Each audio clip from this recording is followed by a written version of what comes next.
کلکم Ryan و کلکم مسئول عن رعیتہ، فرمایا ہر رائی سے اس کی رعیت کے بارے میں پوچھا جائے گا، ہر رائی سے اس کی رعیت کے بارے میں۔ گھر کے اندر سردار باپ ہے، اس باپ سے پوچھا جائے گا تم نے اپنی اولاد کی تربیت کی تھی یا نہیں کی۔ محلے کے اندر سردار محلے کا چیئرمین ہے، ناظم ہے، اس سے پوچھا جائے گا بتا تیرے محلے کے اندر فلاں لوگ فاقے سے مر گئے، فلاں نے خودکشی کر لی، فلاں نے جناب والا دریا میں چھلانگ لگا دی بھوک کی وجہ سے، اور تو ہر طرح کی عیش و آرام کے اندر زندگی گزار رہا تھا، بتا اپنے علاقے والوں کے لیے تو نے کیا کیا۔ ضلع کے جناب والا ضلعی صدر سے پوچھا جائے گا، ڈی سی او سے پوچھا جائے گا تو سب کا حاکم تھا، حکمران تھا، جسے چاہتا پکڑ سکتا تھا، جسے چاہتا جناب والا اس کے اوپر قانون لاگو کر سکتا تھا، تو بے گناہوں کو پکڑ پکڑ کے جیل میں ڈالتا رہا۔ مجھے بتا جو ذخیرہ اندوزی کرتے رہے ان کے اوپر بھی تو نے کوئی قانون لاگو کیا؟ کل قیامت والے دن کیا جواب دیں گے؟ یعرف المجرمون بسیماہم فیؤخذ بالنواصی والاقدام۔ رب کا قرآن ہے، واضح اعلان کر رہا ہے کہ مجرم اس دن پہچانے جائیں گے۔ آج تو ہم ذخیرہ اندوزی کر کے بیٹھے، پرواہ کوئی نہیں۔ ایک ہے ذخیرہ کرنا اپنی اولاد کے لیے، اپنے بیوی بچوں کے لیے، کہ سال کی گندم اکٹھی کر کے رکھ لی، کھاتے رہیں گے، یہ وہ ذخیرہ نہیں ہے۔ ایک ذخیرہ ہے کھاتا پیتا شخص ہے، اربوں خربوں کما رہا ہے، پھر بھی اس کا پیٹ نہیں بھر رہا۔ مجھے حدیث پاک یاد آ گئی، حضور علیہ السلام نے فرمایا ابن آدم اتنا حریص ہے، اتنا حریص ہے کہ اگر اس کے پاس سونے کی ایک وادی ہے، پوری وادی سونے کی ہے، تو وہ حرص کرتا ہے کاش ایک اور وادی سونے کی میری ہو۔ پھر وہ حرص کرتا ہے کاش ایک اور وادی میری سونے کی ہو۔ میں اس کو اس انداز میں سمجھاتا ہوتا ہوں، پیدل چلنے والا جو ہے وہ اس حرص میں مر رہا ہے کاش میرے پاس سائیکل ہوتی، سائیکل والا کہتا ہے کاش میرے پاس موٹر سائیکل ہوتی، موٹر سائیکل والا کہتا ہے کاش میرے پاس کار ہوتی، کار والا کہتا ہے کاش فلاں ماڈل کی کار میرے پاس ہوتی، اور جناب والا اعلیٰ قسم کی کار گاڑی رکھنے والا کہتا ہے کہ کاش ہوائی جہاز میرا ہوتا۔ ہوائی جہاز رکھنے والے جناب والا اس حرص میں مر رہے ہیں کہ میرے 2 جہاز ہوتے۔ مجھے بتاؤ کبھی کوئی اپنے ساتھ بھی یہ ساری دولتیں لے کے گیا ہے؟ 4 لوگوں نے پوری روئے زمین پہ حکومت کی ہے، 4 لوگوں میں، جن میں 2 مسلم ہیں 2 کافر ہیں، 4 لوگ ہیں، لیکن ان میں سے ایک کی بات میں آپ احباب کے سامنے شیئر کرتا ہوں، قرآن میں بھی ان کی بات موجود ہے۔ سکندر ذوالقرنین پوری روئے زمین کا بادشاہ تھا، آخری وقت میں اپنے ساتھیوں سے کہا کہ یار جب مجھے کفن دو تو میرے دونوں ہاتھ کفن سے باہر رکھنے ہیں۔ ساتھیوں نے کہا پوری روئے زمین پہ حکومت کرنے والے ہیں آپ، پوری روئے زمین پہ آپ کا ڈنکا بجتا ہے کہ سکندر ذوالقرنین پوری روئے زمین کا بادشاہ ہے، اگر آپ کے ہاتھ کفن سے باہر رکھے زمانے والے کیا کہیں گے کہ یار بادشاہ کو کفن ہی پورا نہیں ملا؟ کہا اس بات کو چھوڑو کہ لوگ کیا کہیں گے، لوگوں کو چھوڑو، لوگ تو بہت کچھ کہتے رہتے ہیں، چھوڑو ان لوگوں کو، اس بات کو سوچو کہ کہیں لوگ یہ نہ کہیں کہ پوری روئے زمین کا بادشاہ تھا، پتہ نہیں آج کفن میں کیا کیا چھپا کے لے کے جا رہا ہے۔ گیا جب شاہ سکندر، کیا لے گیا جہاں سے؟ دونوں تھے ہاتھ خالی نکلے ہوئے کفن سے، وہ خالی ہاتھ میں پیغام دے گئے ہیں کہ میں پوری روئے زمین کا بادشاہ رہا ہوں، آج میں خالی ہاتھ جا رہا ہوں، تم 4 آنے لے کے بیٹھے ہو اور ان کے اوپر جناب والا قارون جیسی دولت اپنی بنا کے بیٹھے ہو اور ان قارون جیسا جناب والا حکم نامہ لوگوں کے اوپر جاری کر کے بیٹھے ہو، وہ قارون اپنے ساتھ کچھ نہیں لے کے گیا، تم کیا لے کے جاؤ؟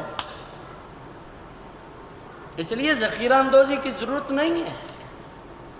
اپنے معاشرے کو دیکھو، اپنے بھائیوں کو دیکھو، یعنی کہ لیے قرآن نے 12 مرتبہ کہا ہے انما المؤمنون اخوہ، مسلمان تو آپس میں بھائی بھائی ہیں۔ حضور نے فرمایا ہے المسلم اخو المسلم، مسلمان مسلمان کا بھائی ہے۔ یار اس لمحے کو تو دیکھیے، اس وقت کو تو دیکھیے کہ جب کھانے کے لیے کچھ نہیں ہوا کرتا تھا، اور کریم آقا صلی اللہ تعالی علیہ وآلہ وسلم نے ایک مہاجر کو ایک انصار کا بھائی بنایا ہے، مہاجر کو انصار کا بھائی۔ اب دیکھیے کتنی جناب والا، یہ حقیقی بھائی نہیں ہے، دینی بھائی بنایا ہے، لیکن انہوں نے حقیقیوں سے بھی بڑھ کے ایک دوسرے کے ساتھ معاملات کیے۔ جب حضور علیہ الصلوۃ والسلام نے فرمایا فلاں مہاجر فلاں انصار کا بھائی ہے، تو اب انصاری صحابی کے پاس جو کچھ مال و دولت تھا اس نے آدھا تقسیم کر کے اپنے مہاجر بھائی کو دے دی، بلکہ یہاں تک روایات ملتی ہیں جس کے ہاں 2 بیویاں تھیں، اس نے ایک کو طلاق دے دی اور اس نے اپنے جناب والا مہاجر بھائی کے ساتھ اس کا نکاح کروا دیا۔ یہ ہمیں اسلام نے پیغام دیا ہے، بھائی چارے کا یہ پیغام ملا ہے، محبت کا یہ پیغام ملا ہے۔ آج ہم جناب والا یکجہتی کے نام سے ڈھیروں دن مناتے ہیں، کیا صرف دن منانا مقصود ہے؟ اس دن کو اپنانا مقصود نہیں ہے، اس دن کو امپلیمنٹ کرنا مقصود نہیں ہے، اس دن کے اوپر عمل کروانا مقصود نہیں ہے، صرف ٹی وی کے اوپر آ کے جناب والا اپنا بیان ریکارڈ کروانا مقصود ہے۔ یکجہتی یہ مزدوراں کر رہے ہیں، لیکن کبھی اس مزدور کے بارے میں سوچا بھی ہے کہ جو 800 یا 1000 روپیہ روزانہ کا کماتا ہے، کیا وہ اپنی روٹی پوری کر رہا ہے؟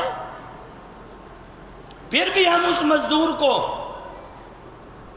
ذخیرہ اندوزی کے ذریعے مار رہے ہیں۔ آج لوگوں کے ہاتھوں میں پیسے ہیں، پیسے لے کے پھر رہے ہیں، یار گندم دے دو، گندم دے دو، کہتے ہیں ہے ہی نہیں۔ ایک تو ذخیرہ کر کے رکھی ہے، یہ گناہ ہے، دوسرا جناب والا جھوٹ بول رہے ہیں، ہے ہی نہیں۔ یہ تب نکلے گی کہ جب ملک بحران کا شکار ہو جائے گا اس گندم کے، یہ تب نکلے گی کہ جب جناب والا یہی گندم کا ریٹ 5-6 ہزار کو پہنچ جائے گا، یہ تب نکلے گی کہ جب لوگ بھوک کی وجہ سے اپنے آپ کو آگ لگائیں گے، یہ گندم تب نکلے گی کہ جب جناب والا لوگ سڑکیں بند کریں گے اور یہ مہنگائی عروج پہ جائے گی۔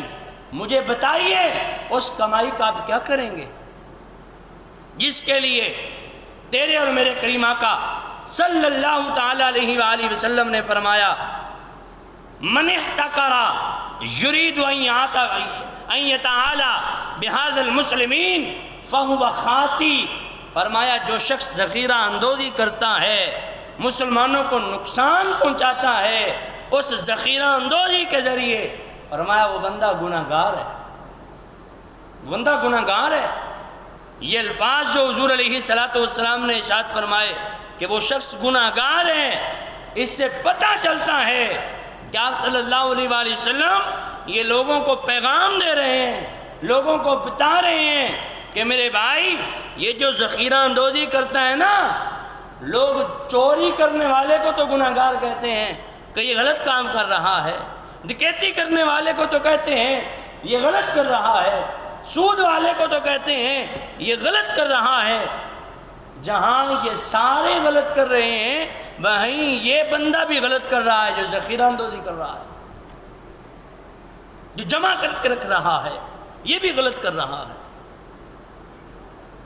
کریم آقا صلی اللہ تعالی علیہ وآلہ وسلم کے غلاموں، یہ ذخیرہ اندوزی، یہ جو ہمارے تاجر حضرات گندم کو ذخیرہ کر کے بیٹھے ہوئے ہیں، اور غریب آدمی کے لیے روٹی کے حصول کو انہوں نے مشکل بنایا ہوا ہے۔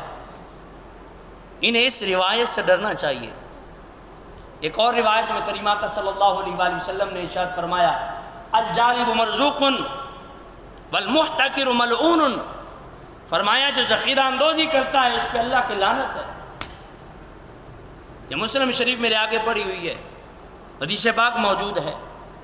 اور کریمہ کا صلی اللہ تعالی علیہ وآلہ وسلم نے ارشاد فرمایا کہ ذخیرہ اندوزی کرنے والا اللہ کی اس پہ لعنت ہے۔ اب اس لعنت کا آگے مفہوم بیان کیا گیا ہے کہ اس لعنت کا مفہوم کیا ہے۔ فرمایا اس پر اللہ کے فرشتوں کی اور تمام انسانوں کی لعنت ہے۔